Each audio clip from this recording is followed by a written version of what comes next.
Hey guys, Kyle Cordiana here. Listen, I really want to show you guys how simple and easy it is to use the B&W Tow Stow to quickly go from stowed out of the way from kicking it to picking the trailer ball size that you want to attach to whatever trailer you need to hook it up to.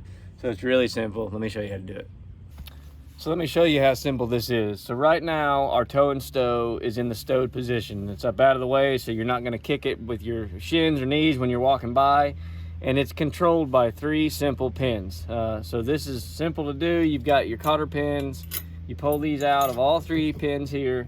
And then these 2 pins will allow the device to pivot and hinge around to the front. So we're gonna remove those because we wanna put this out and we're gonna hook this up to the boat. We're gonna pull this out, and then you can see, you can order these with different drop hitch heights. There's another video of ours out there that we've done so you can determine your proper drop hitch height of your vehicle to your trailer.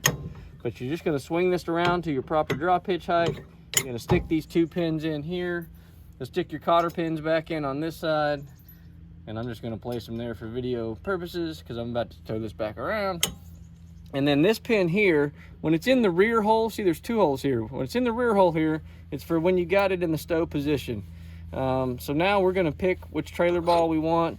The Tow Stow has an option to have 3 different ball sizes on here.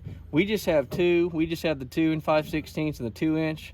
The boat trailer requires a 2, so I'm going to spin it up to the 2.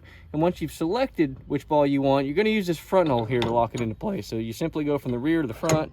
You lock it in. Again, you're going to put your cotter pin in, and done deal. There you go. You're ready to tow the boat hitch. So it's really that simple. And to put it right back up, it's just the opposite of that, to stow it back out of the way, and you're done. It's that simple. So it's that easy, we're done. I've already took the pins back out, rolled it back under in the stow position, out of the way from your shins and knees from kicking it, and it's that simple. So hope this helps you guys when deciding what trailer hitch you guys want to use. The B&W Tow Stow, American made. It's the one that we love. It's the easiest one to use, so hope this helps you.